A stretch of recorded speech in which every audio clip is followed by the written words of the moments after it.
Hey, what's going on, you guys? Welcome back to Forgiven AF Podcast. Y'all know that I use this as marketing material for our nonprofit mentorship program. And real quick before we start the podcast, yesterday we took 7 boys and 6 mentors and we went to Meehan's, which is like a really nice steakhouse in Mansfield. And it was awesome, man. We had the kids. We wanted to teach them about how to speak in a group of men and to actually like use your voice. A lot of our kids in the program will get like quiet and like real. So we had them all sit around the table, do their short-term, long-term goals. We had them talk about like what they wanted to be when they grow up. We just kind of, and then we had a guy come speak named Kevin Carey, who was on an earlier episode that we had of the podcast, who wrote a book, and the book is called Mountain Movers. So he gave a whole talk to the boys about how with the faith of a mustard seed, you could move mountains, and just, it was a really good day at Meehan's, man, and the kids got a lot out of it. So I just want to kind of share what's going on with that. And then on another note, so today, this podcast, man, I'm really excited. ASAP Preach. What's up, y'all? Man, this is really cool to me because I want to kind of tell you the story real fast of how I even came across you. Okay. So J-Dan Gum, he runs Forgiven Felons. Right. Awesome guy, man. Awesome dude. Yeah, him and Brian, one of my best friends, Brian, said, "Hey, man, we're going to this Rare Breed concert." And I didn't even know who that was. Okay. And I was like, "Hey, Rare Breed." No, it was in Waco. I would say it was near Waco, but it was in some Gatesville or something. Yeah, some like small little like theater thing. Yeah. So I'm like, yeah, let's go, you know? And at the time I was really trying to get away from secular music. Mm-hmm. Like I was listening to like Bizzle. You know who Bizzle is? Bizzle, yeah. Yeah, so I've been listening to like Bizzle, and Lecrae had kind of let me down a little bit. You know what I mean? I'm not trying to like go to it, but he wasn't, from what I was learning about him, he wasn't exactly who he said he was. And I don't know, I don't mean to judge him or say anything like that because I don't really know the man at all. Yeah, you could just kind of see it in his lifestyle. But some of the lifestyle wasn't matching up with what he said he was and who he was.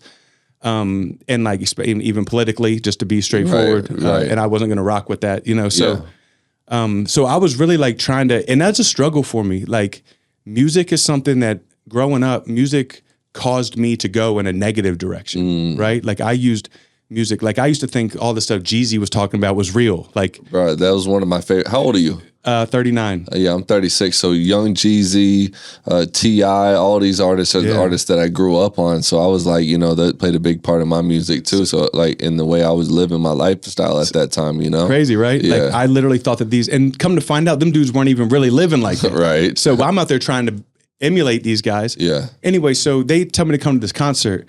And so I'm going to this Rare Breed concert. That's all I know, right? Yeah. And you've heard of him? Kind of. Okay.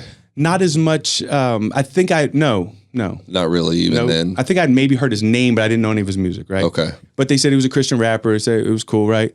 And I saw him a little bit, but bro, like you walked in, dog, and like no Diddy or nothing, like no homo, like. But I was like, man, this dude, well, who's this guy? You know what I mean? Like you had your jewelry on, you know what I mean? You had some Jordans on. And you know what's really cool? Was the way you had your son with you. Like, that's super dope. Like, and when y'all are on stage, you and your son, bro, y'all are cool, man. Yeah, we are. I mean, your son, bro, got swag. He could his dance. I hear this every single time I go to a new concert, even like in Tennessee this past weekend. He was like, he does a little bit of everything on stage. This time he was like DJing with the DJ. Like the DJ let him like DJ somebody's whole set. That's so cool. And press it. And I was sitting there just watching my son just like kill it. And I was just like, and even when I was watching him turn up from a distance and seeing him turn up to other people, like he was up there while Rare B was rapping. Yeah. And I was just looking, I was like, me and him got the same mannerism. It's so we're cool, up there kind of turning up and the way just getting it. And I'm like, bruh. It's so cool, man. Yeah, but what it shows is you as a father. Like that's what that comes from. You know what I mean? And that's a big part of this podcast. What I do with the boys in our mentorship program. Yeah. A lot of those kids don't have a dad around. You know what I mean? So it's cool watching, you know, there's not many rappers who are bringing their kids on stage. You know, it's more about look at me. Like it's not, hey, and then look at my kid, you know? Yeah. So what you do with that is cool. Also, the fact that you have your wife at everything that I've ever seen. You shout your wife out. You know what I mean? Like all the time.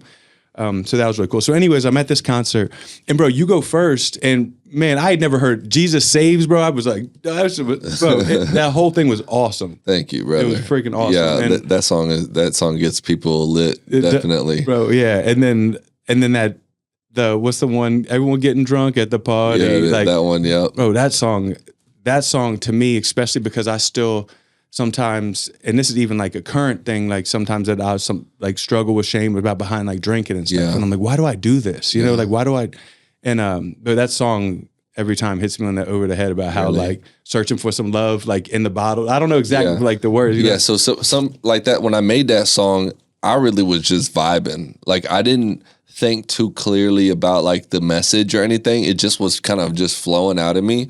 So for me as an artist perspective, I don't know how that song hits other people. Oh man. You know, there's songs that I do that I just don't know how this hits them, you know, because I'm the one who created it, you know, and sometimes I can get a glimpse of it if I'm doing something really, really deep.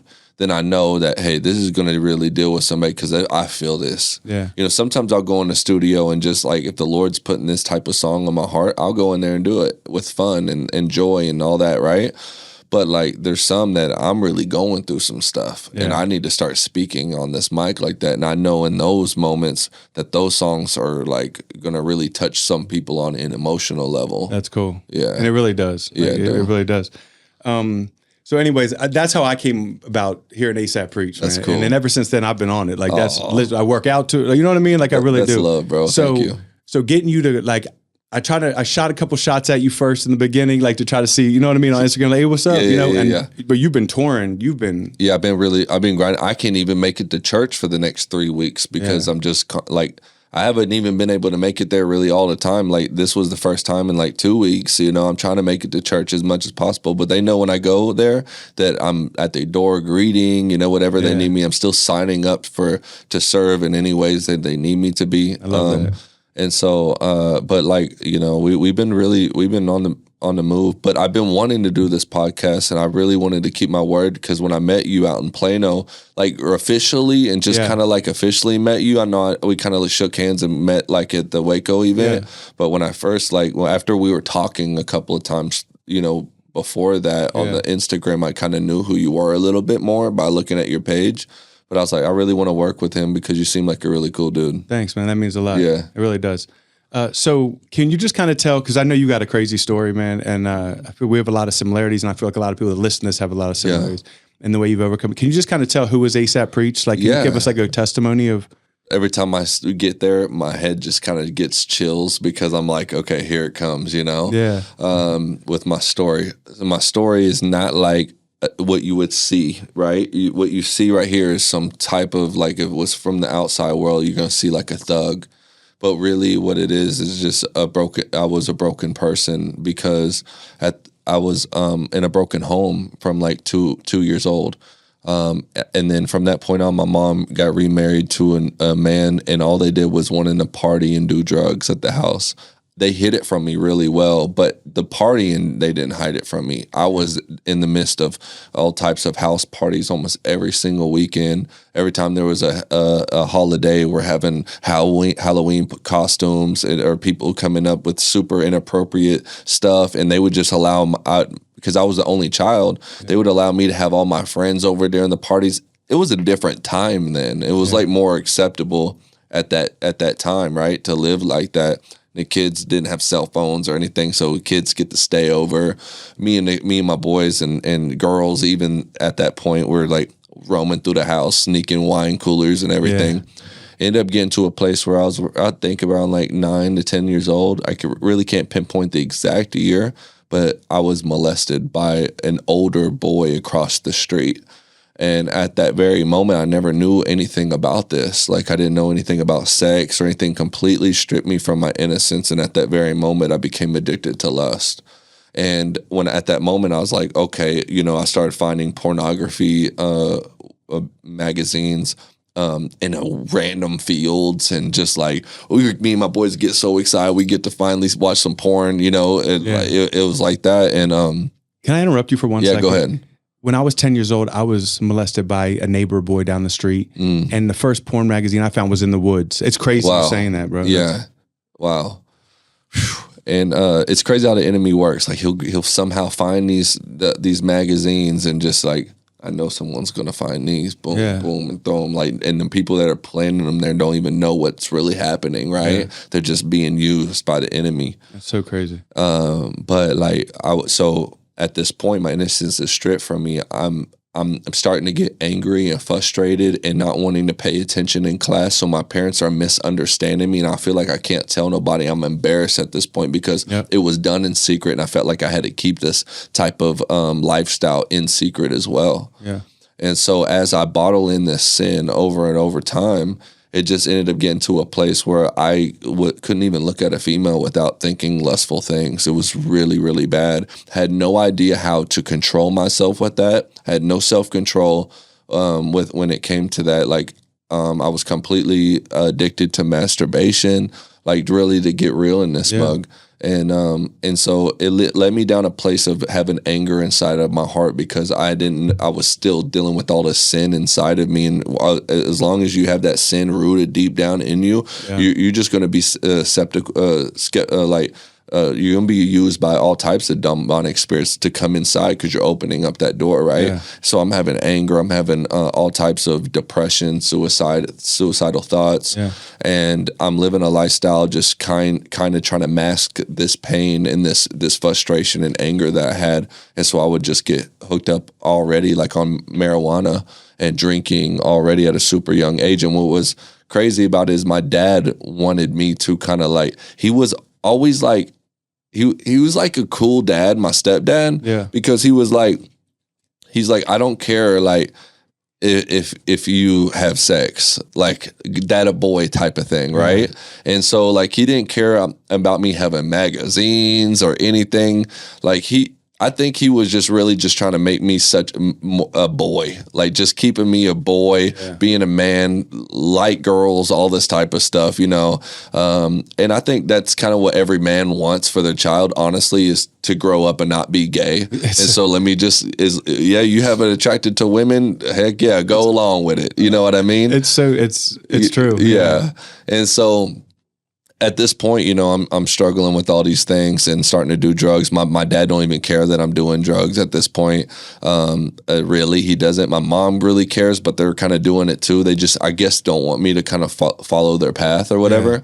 Yeah. And so they would get mad at me if they smelled weed on me, and I'd walk in through the house. They would smell it on my fingers and everything. They'd be like, "You're in trouble." They may not even known that I would in my own room, I'd roll up the window and roll weed in Bible papers and just smoke it right out the window of my own room. Yeah. And so like it was bad. And so I'm living this lifestyle with people and other kids that are like that I can relate to that are probably hurt and broken just like me, and I didn't even know, right? And I bet if I was to talk to them now, they were either victim of abuse at home or whatever. And so that's why we were always outside and wanting to cause trouble and do things, right? Yeah. Even my dad would even allow me to like encourage me to go steal at night. Like me and my friend, we would just like, if he could pawn it or whatever, he'd be like, go see what you can find, son. Go get something. We'd go in the back of trucks and stuff, look under their, how trucks would have like a little toolbox stuff. Yeah. So we would be looking in there and just like, we even broke into our junior high one time. Do not come after me. No one knows this. We broke into our junior high. We would walk around the whole, we didn't really break in though. We would walk around the whole junior high. We'd like try to open up the doors, and one door was unlocked. They forgot to lock one door. We went in there. We were scared, you know what I'm saying? We're going in this junior high. Everything's dark. At this point, we knew that there was cameras at this place. Yeah. And we were thinking, man, what can we steal? We ended up like stealing a VHS player. Yeah, a VHS player, bro. Like there was like thousands of dollars worth of musical like equipment that we could have stole or anything. It was just nothing really cool in schools that you want to steal though, really. Some microscopes. Like what are you gonna steal, But we were just like trying to get what we could, so we took like a VHS player. But man, over time and just living that lifestyle and doing drugs, and then started spreading to me trying meth and doing coke, and I would be partying and going to clubs and, going to the clubs.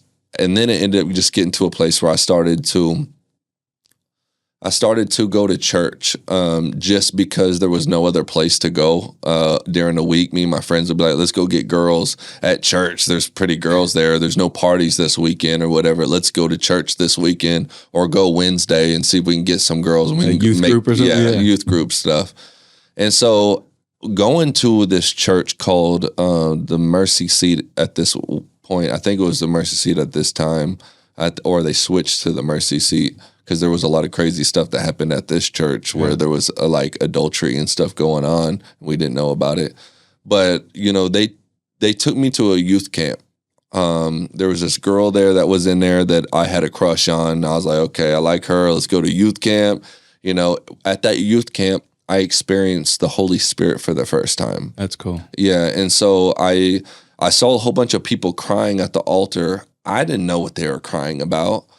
But the emotion of everything that was going on, like if girls crying and you know, hugging other dudes and stuff, like it was like, you know, I wanted them to hug on me. So like I was being comforting and, you know, like, you know, trying to sneak my way into getting like these girls to, you know, be for me, like hug on me too. You know, I'm over here seeing my crush like hugging on other dudes. I'm like, what do I can do here? You know what I'm saying? I need to get emotional or something. Well, it ended up just, there's like a lot of leaders and stuff that were walking around the service, and they ended up like talking to me, you know, and pulling me aside. And I can kind of remember them just kind of telling me about God and just, you know, praying with me. And I would end up crying and stuff and actually feeling God at that moment. But I didn't really know too much at this point. But I did know that, you know, at this point, like I wanted to kind of live better. Like I at this point, I started going to high school, and I didn't even want to sit with my friends at lunch table. I'd have a Bible, and I would just read it at the table all by myself. It was in high school. That's cool. In high school, just like randomly. And so, and it would only last for like a week or a couple of days. But during those couple of days, like I just felt like the Lord was wanting me. I just wanted to do better. And I knew that I could do better by reading the Bible. Yeah. And so, but I didn't know what that looked like, a changed life. I still had the same friends that I wanted, you know, to hang out with, and, you know, and so that didn't last long. After a couple of years of me dropping out of high school, moving to Hawaii, I came back from Hawaii, and so in Hawaii, actually, one of my friends, that the last person I saw in Texas before I moved out, one of my last friends, he ended up getting shot and killed and shot in the face. In Hawaii? No, here in Texas. Oh, when you came back, you found out? And so I when I was out there, I found out, and I wasn't there to be there for anybody, and I was stuck in Hawaii because I lost my driver's license and I couldn't fly back. Oh, that sucks. And so, and I didn't know, I was still young. I'm still like 18 years old and trying to figure out life, how to even, what to do if I lost a license. You know, it took me like 6 months to get my license, and I think it was because my parents wanted to kind of drag out the process so that I can just kind of overcome what I was dealing with out there in Hawaii, because I was dealing with a lot of like attacks and just not wanting to be there because I didn't fit in. Yeah. And so when my friend got shot, I was driving. I was an irrigator for a golf course, and so I would just drive around the golf course and just like it was a beautiful view. But when he died, I was just having a lot of you know, spiritual moments and stuff where I would just feel like I could talk to him. I could talk to my friend, and I could talk to God on a level where it was just really, really new that I felt this way, that I was imagining that I could, you know, communicate with my friend and just tell him, and I hope you're okay, just kind of send those thoughts up to heaven pretty much. Well, those were like one of the first time I ever started having some type of spiritual awakening where I started to actually think that there was something deeper than the physical realm. Yeah. And when I got back out from when I got from, and I'm already been to jail a couple times through this time. I was in jail in Hawaii as well, but not for long. I never really got caught for the crazy things that I did, praise God. Yeah. But when I got back from Hawaii, I saw that crush from high school, from that church camp before. And so that relationship was like a one night stand that ended up lasting to about a 6 months of just toxic relationship. Because at this point, she'd already been a stripper. You know, she just completely like gave her life to the she was one of the like the executive pastor's daughters. And sometimes, the pastor's daughters are not really like pastor's daughters. They're kind of crazy. Yeah. And I had a lot of issues. She had a lot of issues. So we would fight. We would physically, get into altercations when we were drunk and stuff because I would defend myself and fight back or whatever. And she would hit me. You know how women are sometimes. There's crazy ones out there that will hit a man and just think that no man's going to hit him back type of thing. Well, I don't agree with like hitting anybody like that or just altercations like that if I don't have to. But so I ended up, being with her, but her mom would sow seed into me. And so every time she was a mighty woman of God. And so she would like preach to me and everything. Yeah. Ended up getting to a place where, we're not having a place to stay. We're having to like find ways of paying rent every single, like we were living at a place where we had to pay rent every week. And so we was just having a hard time coming up with rent. We would be homeless, living in hotel rooms. It got to a place where I was living right across the street from where I worked.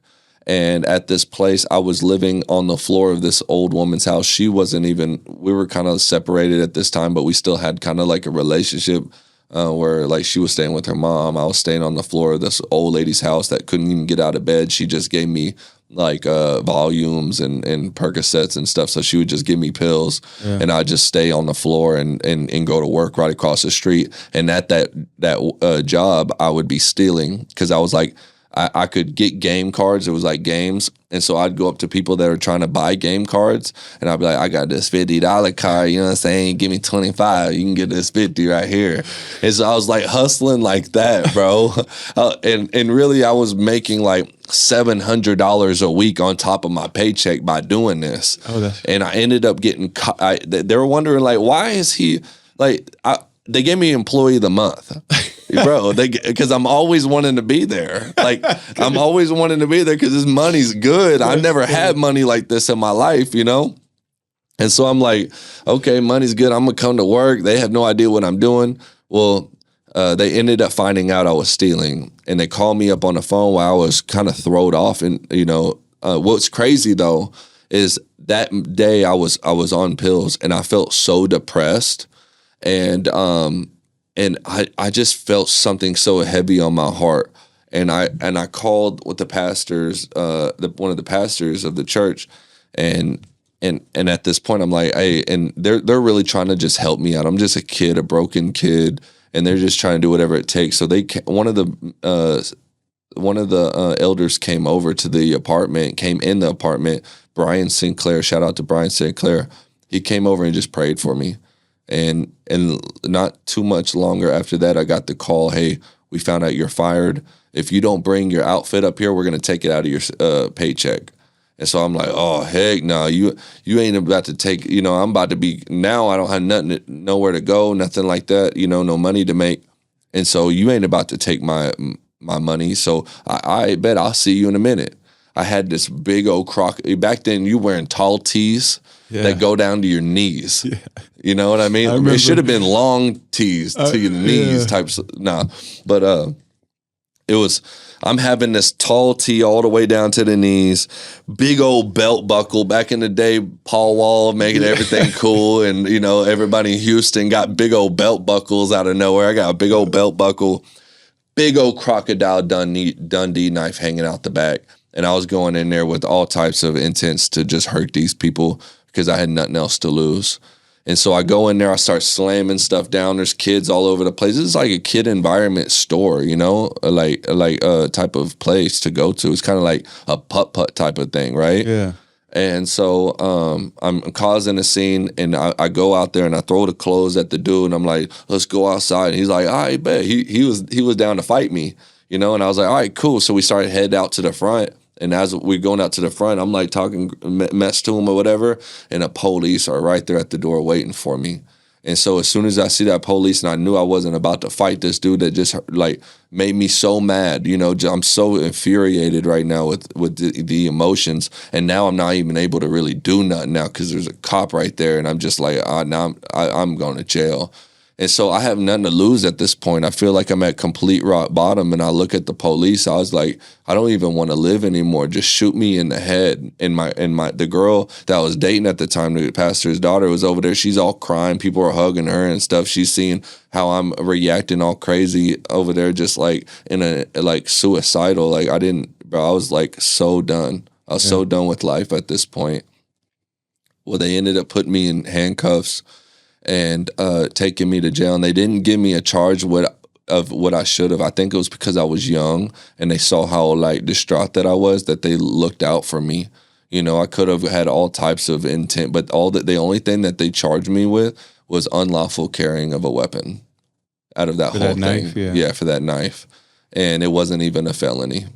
It was just a misdemeanor. That was a blessing. For real, bro. And while I'm in that jail cell, and I don't have nobody hitting me up. None of my friends are coming to see me, nothing. Actually, all my clothes, I was even like grinding with some of that money, buying a whole bunch of dope clothes from the store and shoes. I had a whole bunch of fire kicks, and I had that all at home. But what happened was I was in jail cell, and there was a Bible in there. And so when I opened up this Bible, the words just started speaking to me. And I felt like there was something else in the room with me in there. And I'm just alone in here. And these words are just popping off of the page. And it felt like somebody was just telling me what I needed to hear at that moment. I just felt love. And I felt peace for the first time in my whole life. That just gave me chills. Yeah. And it wrecked me. And I felt at that point that this Jesus that my mom said, yeah, he died 2,000 years ago. Yeah, he's real, you know, whatever. I didn't know you could have a real relationship with him. At this point, I'm having an encounter with the creator of the universe in my jail cell. He came and saw me. And I'm opening up this word and it's speaking to me. And I'm just getting fed. I'm loving it. I'm falling in love with Christ and my eyes are opening up. I'm starting to see that I'm rapping for the world and that I'm working for the enemy at this point. So you had already been rapping something? Yeah, I was already rapping because I started rapping when I was like 14 because 8 Mile came out and I went home and wrote my first rap or whatever. And so I couldn't even rap for the world anymore. And I always had aspirations to kind of like to become a Christian hip hop artist, or not a Christian hip hop artist, but a rapper in general. And then, so I knew immediately I couldn't rap like that no more because I've always been someone that's true to myself. That if I'm gonna rap like the world, like me wanting to kill people, like deep down, like I really had these emotions where I just wanted to be evil. Like my music was so demonic because I was really living that lifestyle. But as soon as my eyes opened up in that jail cell, I was like, I need to talk about this goodness and this love that I have and this hope that I have in Jesus. That's good. And so as soon as I got out, man, I'm telling you, I go back to, it's been about a week. I was locked up for about a week. I get out of jail on Christmas Eve. And so on Christmas Eve, I'm going back to go get all my clothes. I call my mom. This was the first crazy thing that ever happened to me. I could have like really went to jail for a really long time. So it really opened up my eyes. And then, you know, what happened was I call my mom, like, I got to go get my clothes, whatever. My clothes is all gone. All my friends that I thought were my friends stole all of my clothes. Yeah. My girl ended up going to a party during that week. I'm just going to say it right now on camera. It was a disgusting story that I heard when I got out. She got so drunk that she diarrheaed all over herself at a party. And I'm just like, I'm so done. I am so done with this. Like, maybe it was good that happened because it gave you a way to like, their pants were still outside of the apartment complex. It was just the most, I don't know her. All right, at this point, who? Oh, yeah, that's not my girlfriend. You know, so that's funny. Yeah. So at this point, you know, I still don't know how to really walk in Christ, but I know that I had an encounter with God. Yeah. And so I'm still like every now and then I'm going to some of my old friends, my other friends, because I was always been a friendly person. Friends meant a lot to me growing up because I was the only child. And so I have a lot of friends. I was always really popular.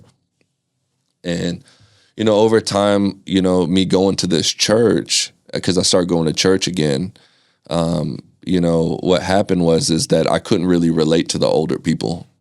And so I would always go back to my friends, and try to win them over to Jesus, but they would be smoking weed. Next thing you know, I'm smoking weed again. Yeah. I'm still struggling with my struggles. And, so my walk has been a walk of a lot of guilt and shame because I didn't know how to let go of some things.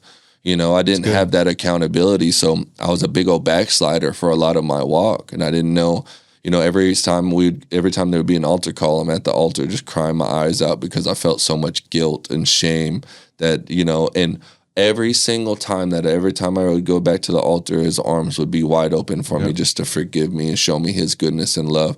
And over time, I really believe that it was his goodness that led me to true repentance because, I remember when they were in the scripture where it was talking about why do you want to love this lady? I think the lady was like rubbing oil or something on Jesus's feet, and he was like, well, because he that forgiveth much loveth much. Right. And then he was talking about her and he was like, that's why she loves me or whatever. I could be wrong. That could be a different part of the scripture.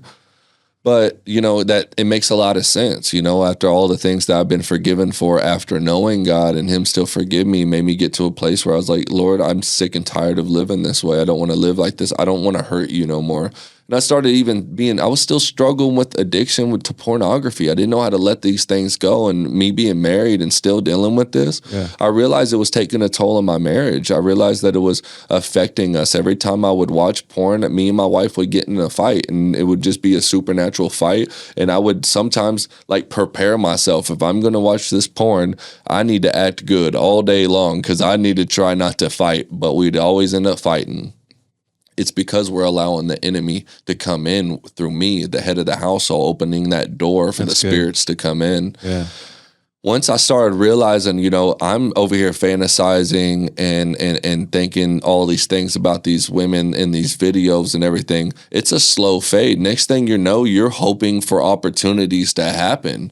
You're hoping that, a girl comes that's beautiful or whatever and creates an opportunity for you to have an affair or whatever. So little demonic things the enemy, even after being saved and accepting Jesus in my heart, are still affecting my mental. And so it was a slow fade into the place where I ended up cheating when we were married. And that trauma that I caused my wife during that time broke me. Me doing that to my wife broke me so much that I truly repented and never went back to pornography or masturbation ever again and completely got set free from the moment I did it and had to go home because God was like, well, now you got to go home and tell her. Oof, that's hard. And because I can't live a lie. Yeah, I'm not good at that either. I tell on myself for everything. Yeah.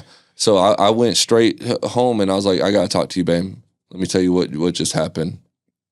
And whoop-de-whoop, I tell her what happened. She's traumatized. She leaves the whole weekends, throw it off now. And now I'm at the place where I still want to be with my wife, but I hate the way I made her feel. Yeah, I hate the way that my mistake and my sin and me allowing this to happen hurt the one I love the most. Besides God, obviously, but this is my wife. This is my best friend. And, at that moment, I was like, I'm never doing this again. I don't want to ever hurt you again. And so I overcame it and never went back to it. And so it was moments like that where I realized what sin was doing to my life made me hate it. I realized if I hate it, I'm never going to go back to it. And I had to realize what it was doing to me, what it was doing to my family, what it was doing to my wife. And that's what made me want to hate it. But once I love it, I'm always going to run back to it. If there's no consequences of that sin, then it's like, okay, I can get away jail free with this, you know? And then eventually I got caught and I realized this daze that I've been in, this deception that I've been thinking that this was okay to feel this way. And next thing you know, me and my wife are on the verge of a divorce and my whole family being torn apart. But, shout out to my wife for forgiving me, man, because she's one of the most mightiest women of God I've ever met just through her forgiveness. She forgives. And I don't want to ever take that for granted, but like she is like an amazing woman with the way she can forgive, because if it was to happen to me, that'd be hard, right? Yeah. I say the same thing. Yeah. And so, man, I love her so much. And, ever since then, I've been walking in victory throughout my life, but it hasn't been a perfect walk. But I think, that allows me to be very relatable to people, because everybody really is going through something. Yeah. Whether it be sexual sins or whatever, but whether it even be pride, like whatever you're dealing with, even greed, money issues, whatever your issue may be, we're all dealing with something. And so when somebody can be vulnerable and realize, I don't have it all together, but I need Jesus. But we know that, hey, these are some tactics of what the enemy likes to put on us, and tools that the enemy tries to do. We can expose these things now, right? Because we've gone through the fire, we've gone through the trial, we've gone through mistakes and failures, so that we know how to correct it, right?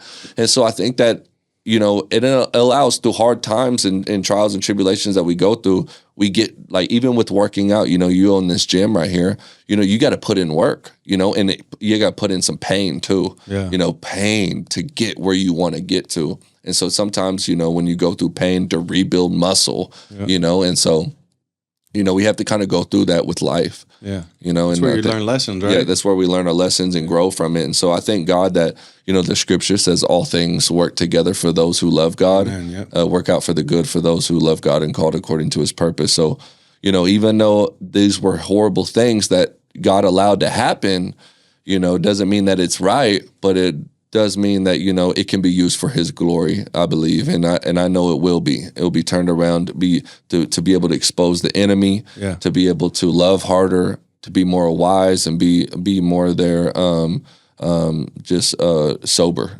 sober-minded, because you don't even got to smoke weed to not be sober. You don't got to drink to not be sober. You can be in a daze of like, you ever notice when you're being enticed by your lust or your flesh, it can literally like get you drunken in your own sin, where you're just completely like obsessing over something. Yeah, over-obsessing. Yeah. Let's think about like when you want to go watch some porn or whatever, right? I know what this feeling feels like. You're feeling like you're getting enticed. The emotions are happening. You're like, man, just one more time. You're like, it's building up, all this feelings and stuff. You're not even sober at that point. You're not clear-minded at all. And then once it's done, you're like, what the heck just happened? And why is it when we think back on stuff in our past, we only think about, like, even to this day, when I think back on like my drug use and my partying, like I only remember the fun, good times. I don't remember, I have to remind myself about like the loneliness or everyone scattering you know what I mean? Like all the bad sides. So it's like my mind just wants to remember the good stuff. Yeah. And I think the enemy likes to do that, to entice you to say, don't you want to go back? Yeah. Don't you want to do that? Remember all those good times? And then you have to always remember it. And that's why you have to really remember where you came from, because the enemy wants you to forget all the bad things that lifestyle leads to. Yeah. Because then you're going to be like thinking about it, meditating on the good things. And then next thing you know, that desire of wanting to do it again gets rooted in your heart. And next thing you know, you're going to start acting it out again. So that's why it's really important for me to hold thoughts captive and not meditate on anything besides the righteousness of Christ and the things that he tells us to do to honor him. If we meditate on, oh, that girl was fine, she just walked by, whoop-de-whoop, and then you're thinking about her and you looking back type of thing, then you're thinking, man, that girl is fine. You're still thinking about it. Enemy's like, she's one of the most beautiful girls you ever seen in your life. Those are the little thoughts that are the enemy's putting in your mind, right? So true, yeah. And so now you're meditating on this, and it's just a slow fade from that point. You start thinking, then you're going to end up falling, right? Yeah. And so now it's like you see it, okay, she's beautiful. I don't need to think about that no more. It's time for me to finish doing my shopping, and getting home to my beautiful children, my family. That's good. Getting some music done. What like meditating on that will distract you from what your real purpose is, right? Yeah, that's good. Yeah. So how did you get into like the Christian rap scene? Like how did that come about? Right away. me getting saved, right? Oh, really? So yes. it was like, yeah. okay. So as soon as remember I said like I didn't want to rap for the world no more. I wanted to rap for God. So I became a Christian rapper at that moment. Didn't even know there was Christian rap out there. Had no idea. I just knew I needed to rap about God. The next thing you know, there's Lecrae out there. There's 116 with Triple E and Tadashi. And back then their music was so fire. Like their music was the real deal. Yeah. You go back to listen to all their albums, and even Triple E, like his music even now is still really good. But Lecrae back in the day was like really like awesome with his Christian hip hop music. His doctrines were beautiful. He wasn't very political like how he is now with just his stance on things that is kind of off. But man, back then I found out there was more like me, and I was like, oh heck yeah. And so I started putting, just doing music as a hobby at this point because I still had to provide. I didn't at this point, there wasn't no music videos or really, a lot of YouTube. Yeah. To like put out music videos. Music videos back then probably cost like $50,000. Yeah, it wasn't just something that you could record on your phone. Yeah, for real. And when I did find out to start, my first music video literally was on a Coolpix camera. Really, my friend, he was like, oh, I can do music videos. And I was like, man, these are fire. And it was just a Coolpix camera, almost horrible. But we that's what like showed me that I'm a good storyteller, because I started listening to my songs and just feeling the story through the Holy Spirit would just write the story on my heart, and I just be writing it down scene by scene. And I was realizing that, what, I can do this myself. That's why I started doing my own music videos, is because when I would send it off to somebody with all the scenes, they wouldn't even put stuff at the right timing and everything. Yeah. And so I was like, you know what? Let me try doing this myself. And ever since then, I've been doing my own music videos. That's cool. I didn't know you made those videos yourself, because they're actually good. Oh, thank you. Yeah, that's cool. Let me ask you a couple questions, okay? All right, go ahead. What challenges have you faced as a Christian artist in the hip hop? Like, do you ever feel like, I'm just going to leave the question at that. Yeah, so I think age. Okay. As Christian hip hop evolved, I got older. And so I'm 36 years old. I don't really look 36 to an extent, but to the younger crowd I am. Yeah. Like, I still got a youthful look to people that are older than me. Yeah. But I think as as a Christian hip hop evolved and it started getting bigger like it is now, people started to listen to like, my older songs. Like when you would search Christian rap, back then, a lot of my music's coming up. A lot of Brian T's music, a lot of Lecrae. Now you push it, and it's gonna have still you're gonna find my stuff in the mix just because I've been doing it for so long. Yeah, and so age has been a big part. It hasn't stopped me from anything because I'm still finding my geographic of people that are still rocking with my stuff heavy.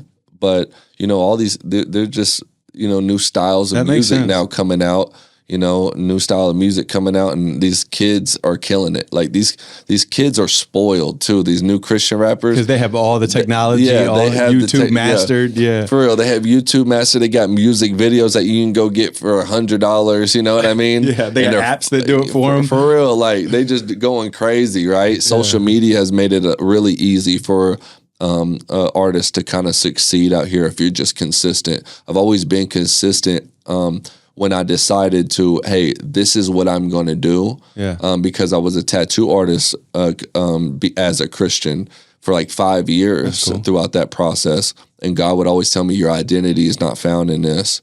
And so over time, me sitting at the tattoo shop, he was like, are you willing to let this go? And he said it many times throughout that 5 years. And one time when he provided me a camera, I'm sitting in there, I had my camera, I'm excited to start doing music videos again. He says, are you willing to let this go now? And I was like, well, if this is you, you'll take this desire away from me.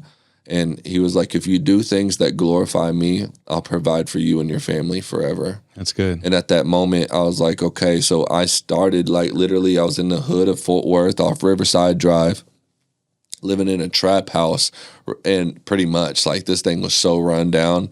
And I leave the tattoo shop that night. My wife's like, what are you doing home so early? Tears are coming down my face because me having fear of how I'm going to provide for my family. Because the tattoo scene was really rough because I didn't take like deposits from people or whatever. Yeah. And so when they don't come, I miss out on money, right? Yeah. And so, you know, it was really rough. It was just like, okay, I can make money doing this, but it's not like consistent, yeah. right? And so when I left the tattoo scene, I wanted to follow God and start doing music full time. He was like, and then also music videos for other artists and stuff. At this point, I'm just trying to trust God, and my tears were coming down my face because I didn't know what to do. But He said, just trust Him, and that's all I wanted to do was just take a leap of faith and trust Him. And ever since then, He's provided for my family and literally like elevated the ministry. It's been really cool. That's freaking awesome. Yeah. One thing we're really big on is like mentorship. Yeah. Like we believe the power of mentorship. Yeah. Have you had any like mentors through the whole like who could speak on that? Yeah, Brother Daniel, he would always like just inspire me to kind of just, you know, take my authority in the Lord to another level, just being able to speak in tongues, all this type of stuff, really just kind of like growing my my giftings and stuff like that. And then, you know, throughout the years, I've had mentorships like Brother Brian. You know, every season is kind of different. You know, now I have my mentorship is my pastor at Gateway Church. And so throughout different locations, different places that I go to, I kind of gain mentorship and leadership. Which location you go to at Gateway? Plano. Okay, that's cool. Plano. So Pastor Rob Subner.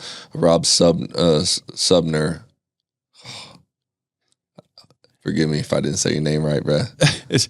Have you I'm really close with the prison pastor at Gateway, Stephen Wilson. Oh, cool. You know who that is? No, I haven't. But Pastor Rob is also the overseer of the prison,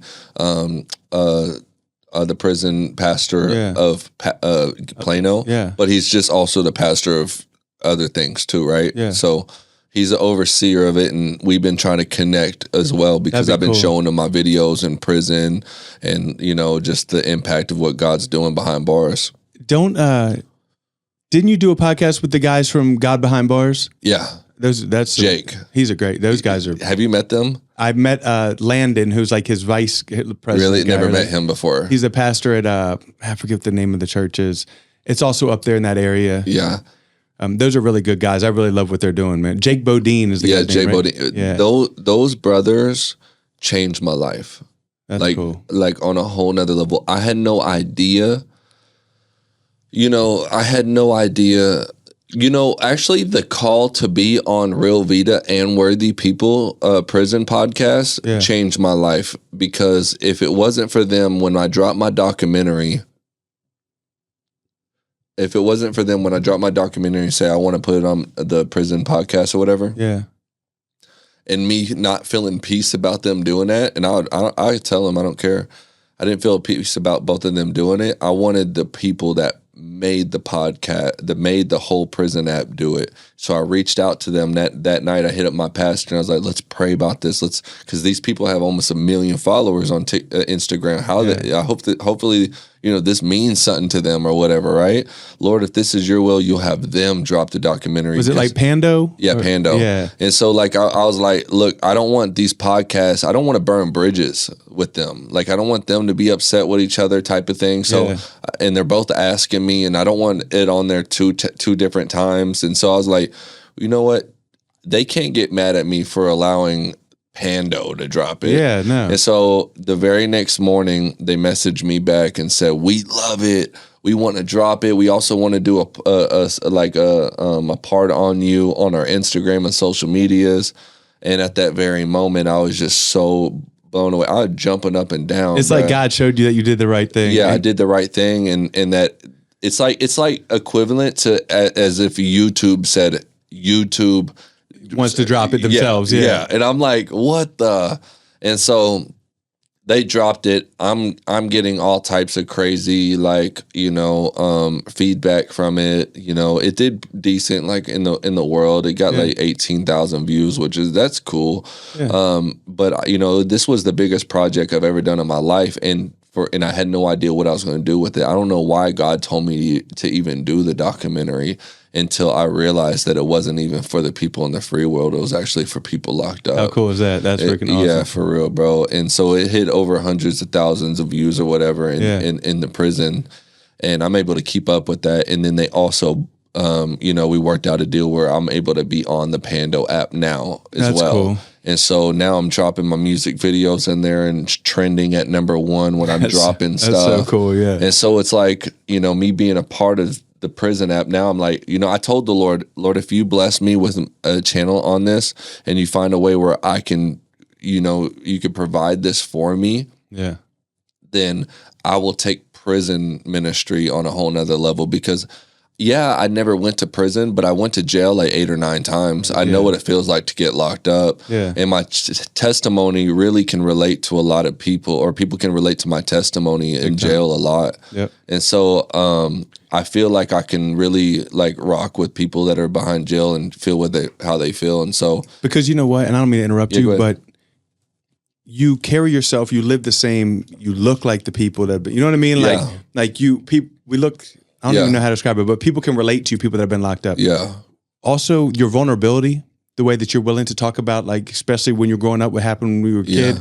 Like, they say 3 out of 5 men that's happened to, and then the trauma that comes from that causes people to go down the drug scene. And you know what I mean? Like, so I feel like God's given you that gift of vulnerability and transparency and allows you to, because it's not cool to say, like, it's embarrassing to me when I didn't even tell anybody forever, because I was like, went through feelings of that for years. Like, does that make me gay? Because you know what I'm saying? Like, you probably don't understand. I feel that. Yeah. And so, I get that. It's embarrassing. And I think we can kind of touch on sharing your testimony, being vulnerable, where it's effective. I can talk about that because I didn't realize why I was dealing with pornography. Yeah. I was so sick of it and I didn't know why I even did it. And then I was like, when's the last time I ever did this? Like, what was the first time I did this? And had anything to do with sexual stuff. Yeah. And I remembered I was molested. And I'm a grown man remembering this, something that I hid down for so long. And I was like, this is the root cause. I need to deal with this. Yeah, that's good. And once I dealt with it and I realized that, you know what, because now I see the effect of being molested, what it did to me. And there's so many people that struggle with pornography and all this type of stuff. And now that I'm able to show like, hey, this is where it could have came from. Yeah. And this is an effect of sin, and where it all took place. And now I can expose this type of stuff and help people. Good. That's really good. Yeah. If you had to say, what is like one of your music is all about the Lord and, overcoming stuff. But what would you say if you had like 1 or 2 messages that you could get out to like kids, or like, is it? I think it's like, a fool has to learn from their own mistakes, but a wise person learns from the mistakes of others. That's so good. We talked about that yesterday. That's you know what I mean? And I think if you could really just grasp on our life and really understand it, and you could watch the documentary and let that show you what sin can do and destroy someone's life. Yeah. If you're following your sinful desires and your selfish desires, you're going to go down a path of destruction. So good, and unfortunately, I was a person that had to learn from my own mistakes, and it hurt me. And I feel like I could have been a lot further in my life if I was just to listen to the people that try to pour into me. That's so good. And so, but the enemy wants to say, no, you know the right way. You could do this on your own type of thing. Yeah. But really, it's not. It's like, you know what? If someone really has gone down that path and can tell you that, hey, this is going to lead to destruction, you need to take their word for it, because they're only looking out for you because they care about you. And if you start going down that wrong path and you do get led to destruction, you're in for a really long ride, and it's going to be really hard. It's so good, bro. Yeah. That's such good advice. And you do that. You put that out in your music too, about like your struggles too, which allows someone else to learn from that. Which is really cool. All right, pretty much done. What is your plan can you tell everyone how to find you, like Instagram, YouTube, social media, anything that how they can find you? Yeah, you can find me on social media, anywhere on the social media, Facebook. If you're trying to book me for your event and you got something going on, you can hit me up on my website, www.asappreachmusic.com. if you're, know somebody that's locked up and you're a chaplain, you want me to come out to your prison, please book me on there too, because we're coming out of pocket for these prison events. Obviously, when people are wanting me to come out every weekend and do shows, I got to bring home something for my family or whatever. Yeah. And but when it comes to this prison events, they can't pay me. Yeah. And so but I don't want to forget about them because I love them and I care about them. So if the Lord can provide for me to do these shows outside of in the world, then, I'm willing to just make some time to come out to these people that Does your website have like anywhere where people can donate to your cause? Like, not yet. You need to make, in my opinion, you need to also make ASAP Preach as far as the nonprofit side of it. It is. Okay. So it's if God Made Music Ministries will be up and running October 26th of 2024. Congratulations. That's Thank awesome. you, brother. I'm so excited. Yeah. And so after that, then we'll have a link on the website where people could donate. And that would we have a lot of needs. Yeah. We have a lot of needs for the ministry, whether it comes to sound equipment and vehicles to travel the world and tell people about the goodness of God. But other than that, we're pretty set when it comes to all the sound equipment, video equipment, just like, just little needs like that here and there. Even beats, like sometimes, it costs a lot of money to make this music. And so when people can even donate to be like, you know what, we have an amazing song but we need help buying this beat. And so, like, we even did that just this weekend, and we had the Body of Christ stand up and pay like $500 to get the beat paid for. Yeah. And it was just really cool how people are sewing in. They really believe in the ministry, and it's really cool. It is really cool. Yeah. It's cool because, and I'm not trying to like gaslight, but you bring a swag to Christian music that really makes it cool to listen to Christian music. Nice. Like, does that make sense? I love that. Like that's what I want. That's what you do, bro. Yeah. Like you still got the gold chains, and you know what I'm saying, the tatted face. Like, to me, that's dope. Like, I love that, and it also makes it cool. Like my son listens to you, and now I can't tell you how cool that is. That's so cool. Like, and he thinks you're cool. So it's like, but. That's awesome. In Christian music, it's not always, you know what I mean? It's not always like that, Yeah, I mean, back in the day, right?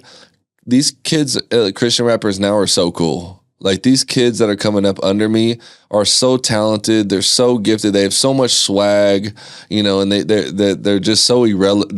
Their music's so relevant, and it sounds cool. And I'm like an OG now at this point, and I still kind of like, I still got the image because I'm from, we're from Texas. I back then I had the chains then, I'm still going to have the chains. Now I love the chains, I'm not spending $20,000 on like real stuff or anything. I just, I like the style of it. It's just still me. You know what I mean? I respect that 100%. Yeah. No, that's cool. All right. Last question I want to ask you. If you could go back and give ASAP Preach, if you could give Ian advice at 16 years old, like if you could give yourself one piece of advice at 16 years old, and take a second to think about it. Okay. What would it be? It's a hard question. Normally I give people this in advance, and I should have done that, but I don't know if I could answer my true feelings, you know what I mean? Because just some of them were kind of harsh to myself. But I think I would just say trust the process. Trust the process, but also don't worry. Your needs are coming. God will provide. Like, don't try to like press it yourself too much. Don't worry about, like, because for so long in my life, I worried about finances. And so as I worried and said I was broke and spoke this negativity over my life, that's good. I was like had the spirit of poverty over me. Yeah, because our words have power. Yeah, and so I would speak these things, and once I got to a place where I started to really trust God with my finances, even when I didn't have none at that moment, I began to start to say, I may not have money right now, but it's coming. That's so good. And once I started to accept that, hey, I'm not in a poverty mindset. I'm not going to be broke forever. I'm going to be able to provide for my family. And once I received that, I never had to worry about money no more. It would get to a place where I'd be like, Lord, I may need money right now, but you're going to give it to me because you say if I ask for anything in your name, it's going to come. So at these moments where I'm struggling, I'm like, Lord, I need $1,000 like by in the next 2 days.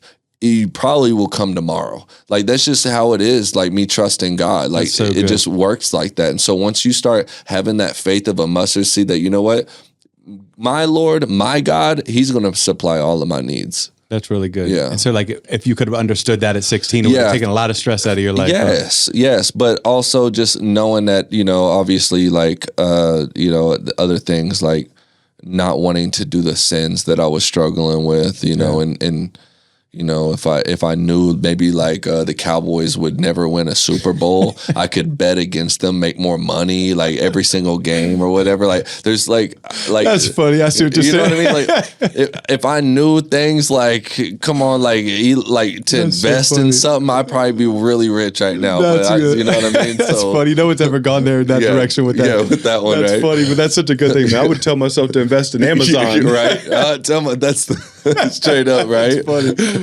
Oh man, bro, thank you for doing this with me. You're welcome. It was a lot of fun. You're a great person, man. You too. And it's you, cool brother. that you're actually the same as you are like on social media. Like, that's what's cool. You know what I mean? You really walk this out. Actually, people don't think that. Really? Because my music's so serious, you know, and at times, right? And then so is my videos and stuff. But when they get to know me, they just be like, "Oh man, I didn't even expect you to be like this." I guess what I mean is your love for Christ. Like, that's what I mean. Like, in that aspect of it. Yeah, like, you know what I mean? true. I feel like there's a lot of people that you put whatever they want on social media, turn that camera off, and they're like, man, pass me the blunt." You know what I mean? Like, but I feel like you really walk this out. Well, I am now. Yeah. You know what I mean? I might have been, there's different seasons of growth and learning, you know, but there were times where I had the camera off and I would go smoke in the front yard and so just be like still dealing with traumas and pains, you know, not knowing how to overcome these things. But, you know, thank God that he's healed my heart, and it took a long time to do that. Yeah. But and it's still a steady walk. Yeah, steady walk. Still, and I thank God, and yeah, my heart really has changed throughout the last,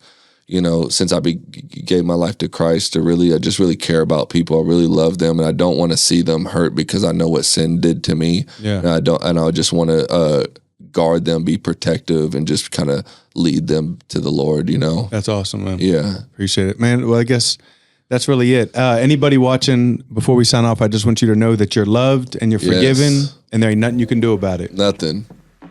Peace. Peace.